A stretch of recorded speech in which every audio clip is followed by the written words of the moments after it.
This is Kitty Boynton of Teachers in Transition, and welcome back to episode 29 of the podcast and the YouTube channel Teachers in Transition. This week I want to talk a little bit about stress and a stress management strategy that you may not ordinarily think of as a stress management strategy.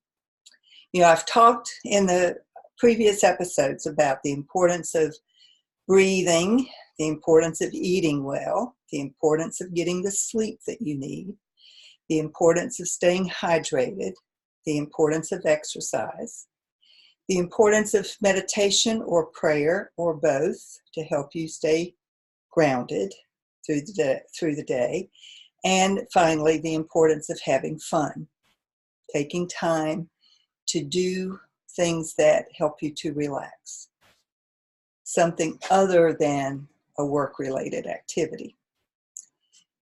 What I haven't talked about thus far is this particular notion, which is that when we are feeling stressed out and overwhelmed, it's important to stop, take a deep breath, interrupt all the negative thinking, which causes all the negative emotion, which makes us feel anxious, and the knot in our stomach and the tightness in our chest. Just take a deep breath and take a moment. And when you are feeling particularly stressed and overwhelmed, just stop yourself and remind yourself all the things for which you have to be grateful. No matter how bad things may be in some area of your life, there are other things that are surely going well that you forget about in the moment when you're so overwhelmed with all the negative. So it's going to take practice, obviously. It's not something you do automatically. What you do automatically when you're stressed out is you just hunker down and you start to feel stressed and your breathing becomes shallow and you develop that sick feeling in your stomach, and it's not a fun experience, obviously. I want to suggest to you, though, that it is possible to stop yourself in the negative force of the event that's occurring around you and just center yourself with thoughts of who and what you have to be grateful for. Louise Hay used to say, Louise Hay of Hay House Publishing, who was a model of poise and grace and lived such an inspiring life for so many people.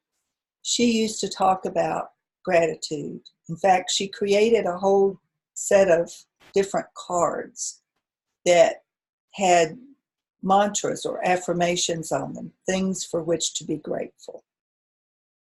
And one of them was just to be grateful for the air that you can breathe. We take that so for granted. And I'm not talking about necessarily breathing exercises for stress relief. I'm talking about just being grateful that there is air yet to be breathed, that you don't have to worry about running out of air. If you're healthy, if you're just in your day-to-day routine, I'm not talking about people with lung disease who have to struggle for their breath or have to have oxygen. I'm talking about just in your day-to-day work activities, when you are able to remind yourself of the abundance of oxygen in the air that is there available for you to breathe in for this breath and the next breath and the next. So something as fundamental as remembering to be grateful for the air that you breathe can be an important reminder of all the things for which you have to be grateful. But I have some other suggestions for you as well. So if you want to jot these down and just as a reminder for later, or make it an exercise, write down all the things that I'm going to suggest that you think about that you might be grateful for. So starting with, what are the relationships or who are the people in your life for which you are grateful? that perhaps you sometimes forget to be grateful for. You know, we take people for granted just like we take the air we breathe for granted or the water we can drink for granted. We get caught up. We get caught up in our own drama. And we forget that there are other people who are there to support us, who want us to succeed, who are there to give us a pep talk if we need it. Who is that person for you? Maybe you have more than one. If you're lucky enough to have multiple people who can do that, go for it. Give them a call. Perhaps you're grateful for your children, for the lives that they're leading, for the ability to watch them grow and thrive. Or perhaps you're grateful for your spouse or a parent. You know, if you still have your parents, you should be grateful to have them. I've lost both of mine.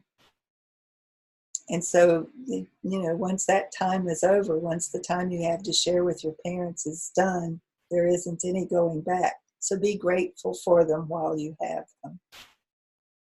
Then there are friends. There are the people that you grew up with that were perhaps considered your best friends from childhood all the way up to your good work friends, people that you've developed relationships with at work or at church or somewhere else in the community. What I'm suggesting is that there are multiple people in your life that you can be grateful for, that just the fact that they're there. And instead of taking them for granted, be grateful for them and remind yourself how lucky you are that you have them in your life. There are people who don't have anyone. I mean, I doubt that any of you who are listening to this right now fall into that category, but I don't know that. So if you're in the position of not having someone, let me urge you to find someone. Someone you can confide in, someone you can ask for advice from, someone you can just lean into when things get tough. So people, relationships that you can be grateful for. That's one category of practicing gratitude I want you to think about.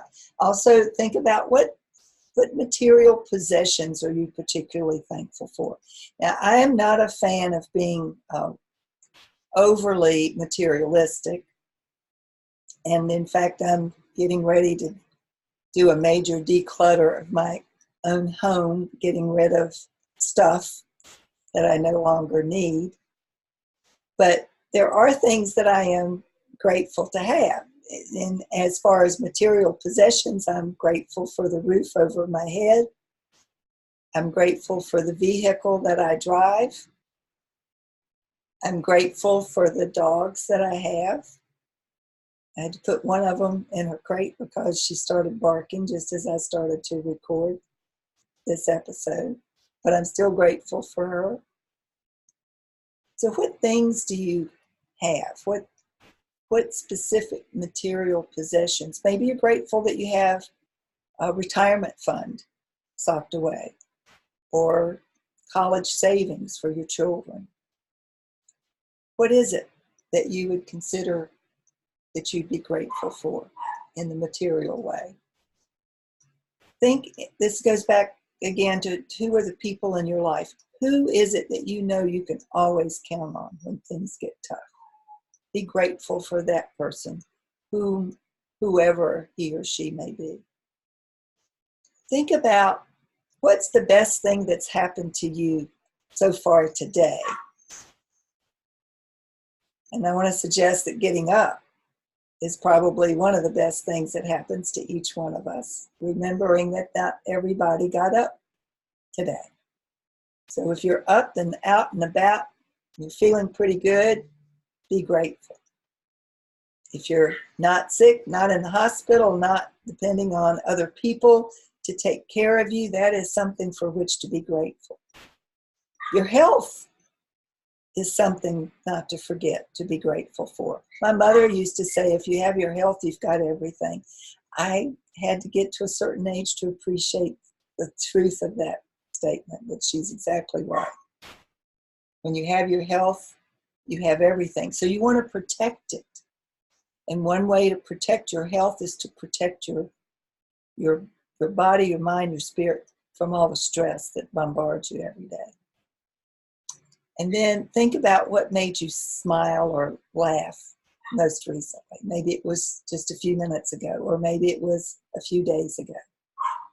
I went to see Downton Abbey this weekend, and I thoroughly enjoyed it. I laughed, I cried, I smiled, all of the things that go along with enjoying a movie like that. I had watched the series and was sad when it came to an end. I was happy when I heard that there would be a new movie.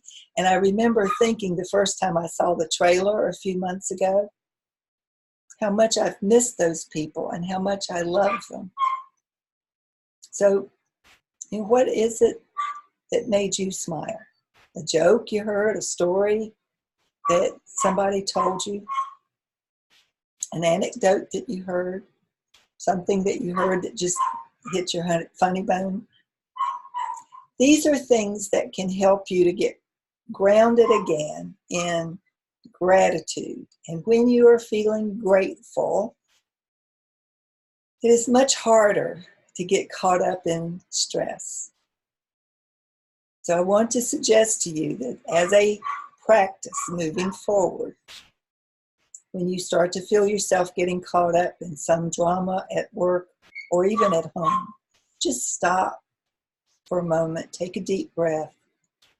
Think of one of these things. Who are you grateful for? What has made you smile today or most recently? What are the things that you're grateful for? That your life would be very different without? Who are the people you know you can count on when the chips are down?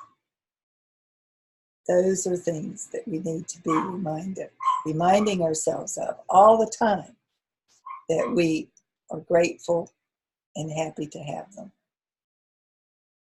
That's it for today. This is Kitty Boitnott of Teachers in Transition. Have a great week. I'll see you next week.